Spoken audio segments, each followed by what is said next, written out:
Welcome back. Thank you for staying with us. And we're taking it to another conversation right now. The controversy surrounding the Presidential Foreign Investment Promotion Council, or PFIPC as it's popularly known, has taken a new turn. Yes, indeed.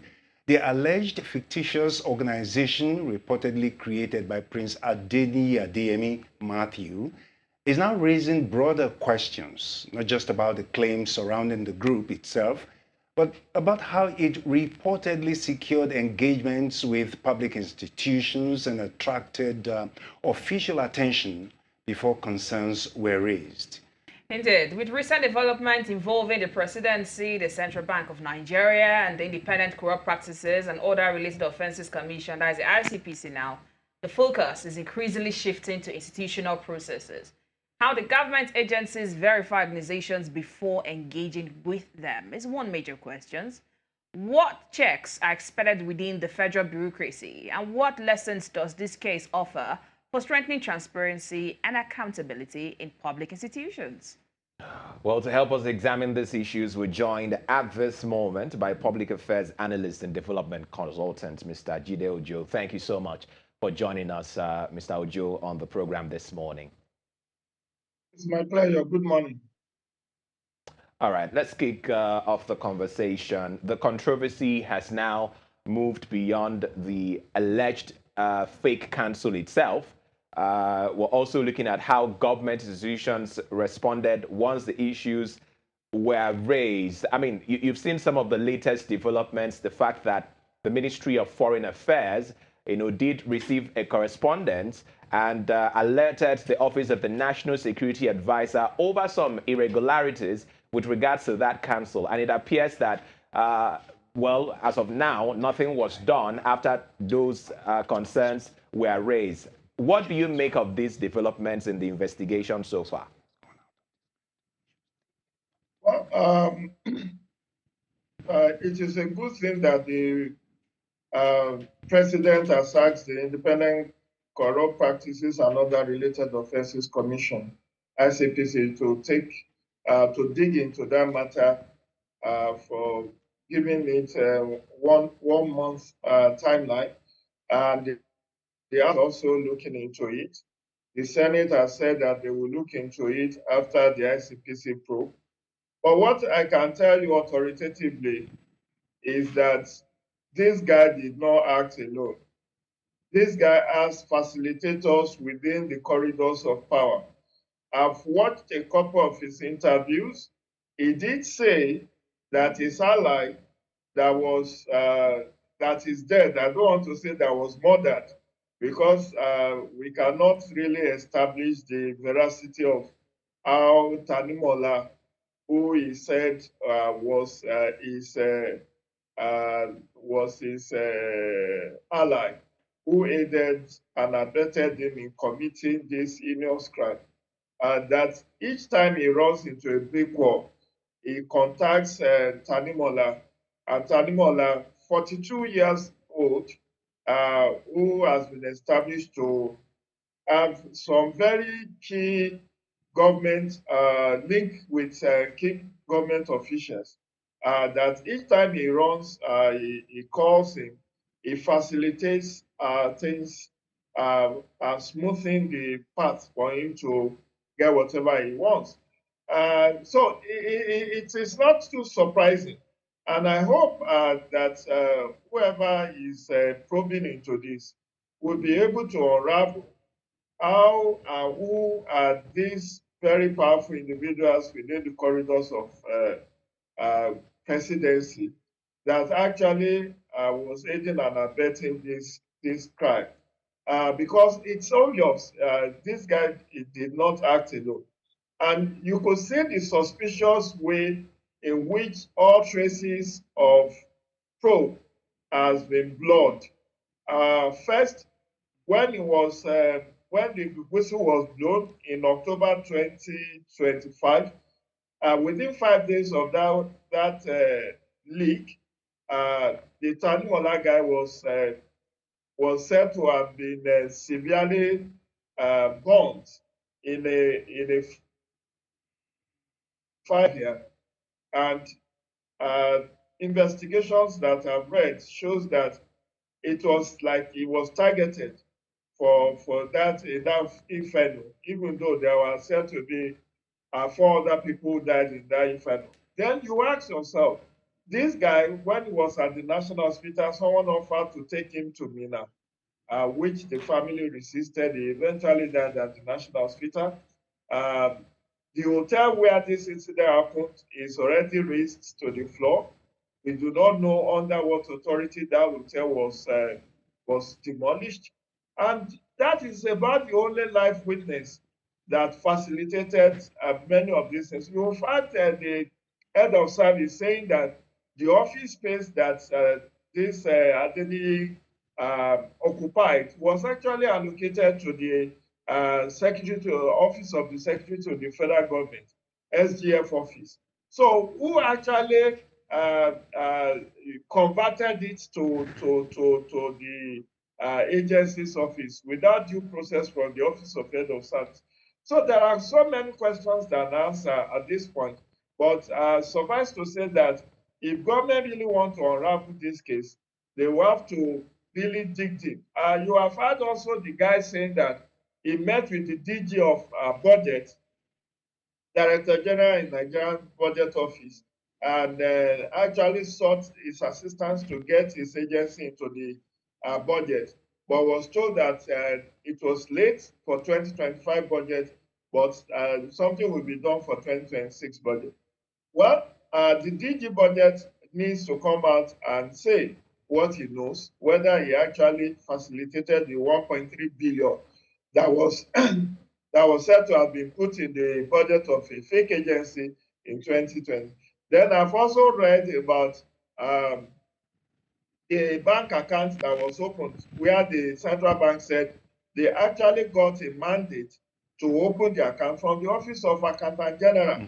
And that's the procedure. If there is an authorization from the Office of Accountant General, you cannot ignore it and say, oh, we cannot open this account. So there are a lot of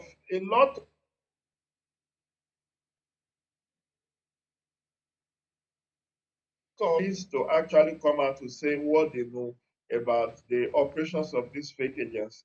All right, Mr. Ojo, I like how you're weaving the basket with regards to this particular story. And I mean, when you look at the responses of those who've had to answer to the House of Reps ad hoc committee so far, from the head of the Civil Service of the Federation, who says it's not actually within the purview of our office to approve the conditions of service of the council, but that is under the National Salaries, Income and Wages Commission, and she'd also made reference to the Revenue Mobilization, Allocation and Fiscal Commission as the agency that is responsible for remuneration of political appointees and chief executive officers. And then we go to the Ministry of Foreign Affairs, you know, who are also in a way trying to exonerate themselves from whatever transpired to say, yes, we did receive a correspondence, but, you know, we raised an alarm as to certain irregularities that we noticed. I mean, for all of the agencies who seem to have a connection to this case and the replies that we have seen so far, with the way it's going, do you think we're actually going to get to the point where we're going to find those who are culpable? Because in your opening statement, you said that he couldn't have pulled this off without the collaboration of those within the corridors of power. But now you're saying this level of exoneration. Are we actually going to get to the root of this and find either a person, a public office holder, or an agency that we can say, oh, this is where it all went wrong with this fake agency? Now, let me answer this in this way. The first port of call, the first enabler of this fake agency is actually the office of the Secretary to the Federal Government of Nigeria, the SGF office. Assuming without conceding that Adeyemi procured a fake appointment letter purportedly from the office of the Chief of Staff to the President. You know, or whoever is the shadow officer should know that the office of the Chief of Staff to the President does not issue appointment letter. So that schedule officer who actually took in, stamped, signed on that fake appointment letter without raising the red flag that, come, gentlemen, where is the enabling act of this your agency? And why is this letter coming from the Office of Chief of Staff and not from our office? That is the number one culprit. Because the moment this guy was able to scale that audio, which was the initial audio, that was how he was able to get his enablers to pave way for all the atrocities he committed. Mark you, we cannot blindside ourselves to the fact that this Adeyemi Adeniyi is corrupt and fraudulent and is a con artist. I can say that without any fear of equivocation. He openly admitted to have paid bribe to the tune of 400 million, which he claimed to purportedly have borrowed from friends and relations. Why, under our law, payment of bribe is a crime. And if he claims, and because I've watched two or three or four of his interviews, where he said he gave that bribe in dollars, and that he gave that money through his late friend Tanimola, whom media research has also shown to have very big influence within the corridors of power. He was seen in pictures and videos with former president, head of state, and very, very important persons in the corridors of power. So perhaps this Tanimola is actually a front for those who are operating within the corridors of power. And this is not an isolated instance. This may just have been one out of several, because obviously that's why they eliminated Tanimola, is the sacrificial lamb.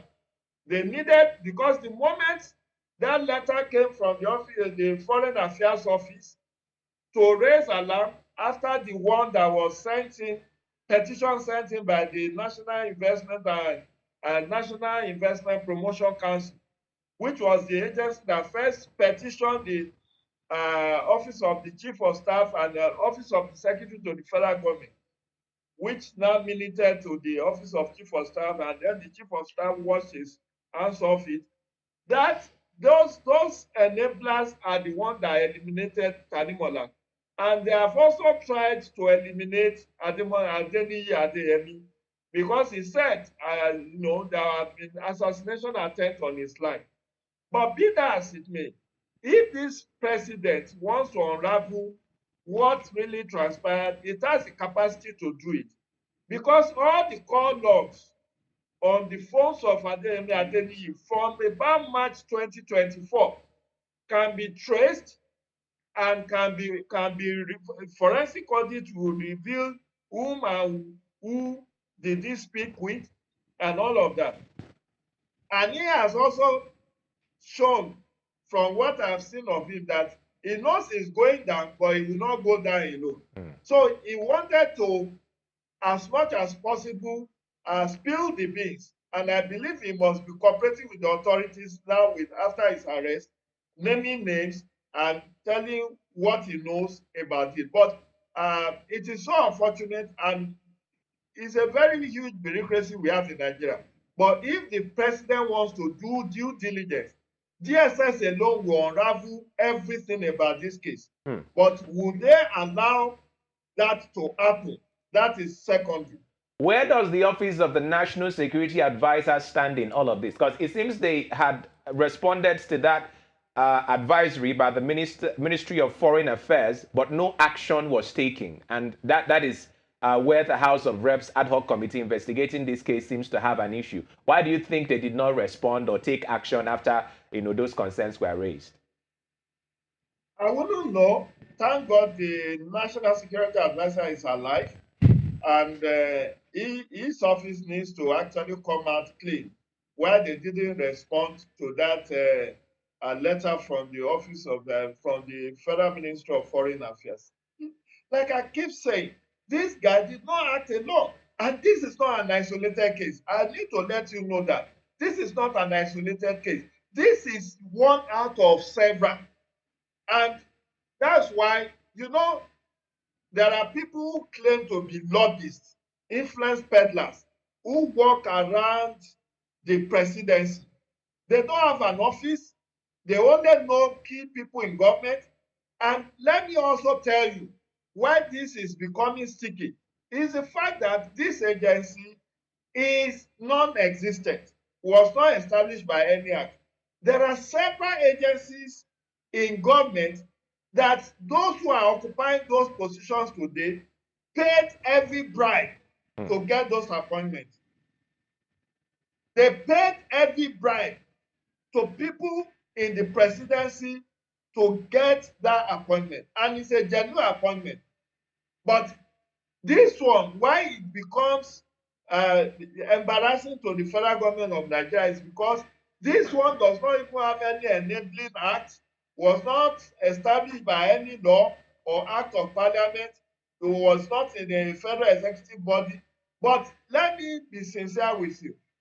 If you have a one-on-one private discussion with many people who are heads of ministries, departments, and agencies in government, whether at the federal, state, or local government, they will tell you some of them have to sell off their property to pay every bribe to those lobbyists who facilitated their appointments.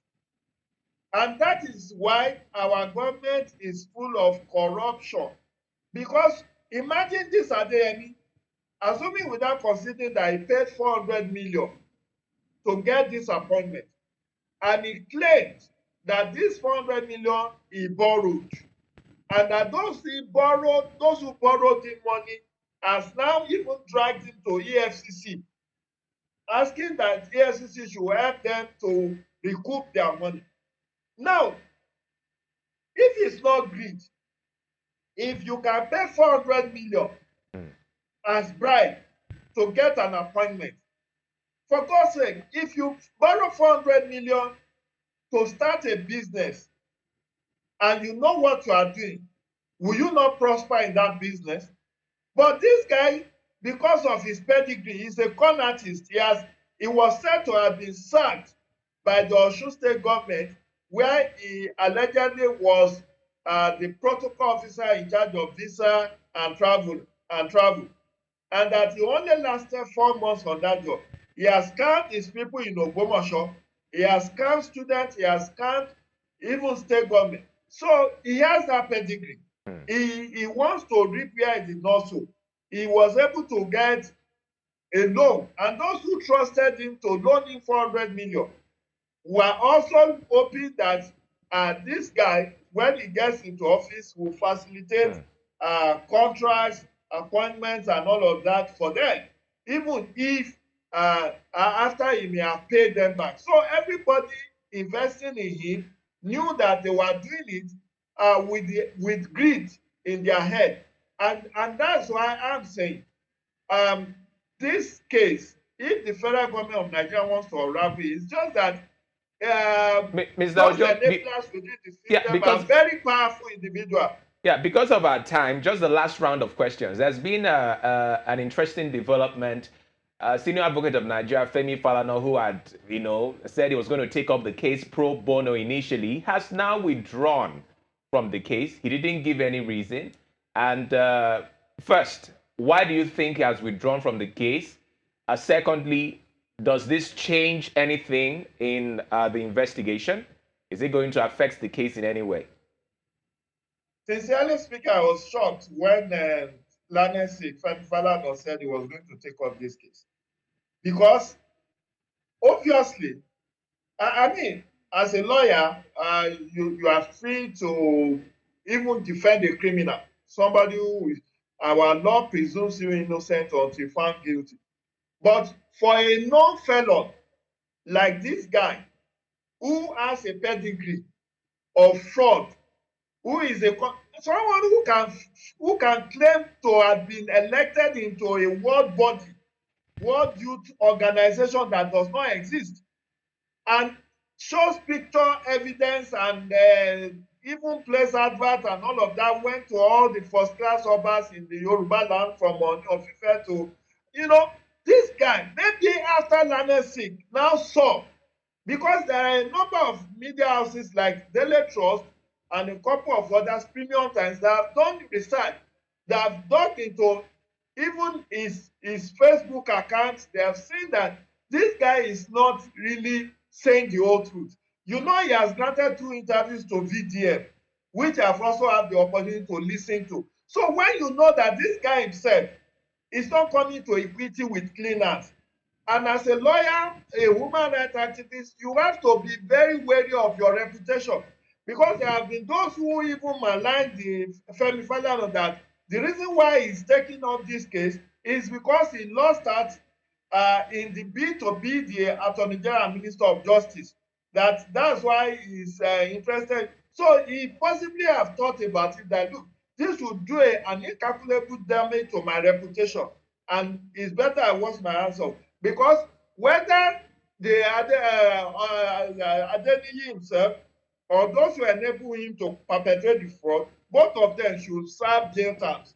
Everyone that have enabled it, he himself knew, or unless he's daft, he should know that he's going to jail for this crime, which he has openly admitted that he paid bribe and he is an impostor. He knew that this agency does not exist, yet he went in pursuit of privileges of that office. So he knows he will serve his time in jail, but he actually should help in making sure that everyone he knows who enabled the perpetration of this fraud on the federal government of Nigeria, all of them are brought to book. That's if government is sincere to fighting corruption. All right, Mr. Jide Ojo, before we let you go, we're really pressed for time. When this story broke out, it looked like it was a case between the Chief of Staff, Femi Gbajabamila, and this con artist now, this fake agency DG. But investigations have now shown that other players are even involved in all of this, like you've been saying in the interview. Why do you think there's Femi Gbajabamila in the mix in the first place? Because that's the office, because it was Femi Gbajabamila's signature and office that purportedly issued him the appointment letter. And the presidency has come out to say, look, when we issue appointment letter, in the letterhead of the federal government of Nigeria, there is no phone number. He went and put phone number in his own. Then the signature of the chief of staff of the president was allegedly forged. So it is why, and this is not the first time people have been saying one or two things about Femi Gbajabamila and corruption allegations, which is why he is taking this serious. He has actually filed a libel suit against Adeniyi, 10 billion, or is it 12 billion naira libel suit billion. To wash his hand clean. He has gone to EFCC and ICPC to say all that he knew. But even if he's not the one that did it, perhaps someone in his office did it, issued that letter, forged the signature, designed a fake letterhead, and helped the guy along the corridors of power to smooth him. Because now, while it may be true that the chief of staff to the president may not be culpable, but he's not working alone in his office. There are people who work in his office, very top people, who may have actually, issued this fake appointment letter, which they know they don't have the authority to issue. But I am saying, the point is, when that letter got to the office of the secretary to the federal government, which is actually the office that issue appointment letter, the desk officer, the shadow officer who got the letter and who minuted it and shelved it should have known that this is a fake letter, that there is no one that is capable of signing, not even the president of Nigeria signs appointment letter. It is the secretary to the federal government that signs on behalf of the federal government. Right. That is where that should have been flagged. But because there are very, very important people in government who, as of today, are anonymous, who helped him to facilitate. And that's why they first eliminated and it's that still the same middleman. office of Budgetary that also blew the whistle June 16th, even after the first one that was brought in last year. So it was the office of Adeyemi that blew whistle. He has issued public disclaimer in several newspapers. He actually got him arrested. He was incarcerated for like 23 days. Indeed. Before he was granted bail. So all of this we're totally out of time. So many people enabled him to perpetrate this fraud. We'll see how this investigation unravels, and we'll get back to you to also get your stance on it. But that's how much we can go on the program this morning. Many thanks for being with us on the program. Well, as always, we'd like to thank you for making the morning edition part of your morning. We appreciate your calls, we appreciate your messages and your engagement throughout the program today. Thank you so much for being with us.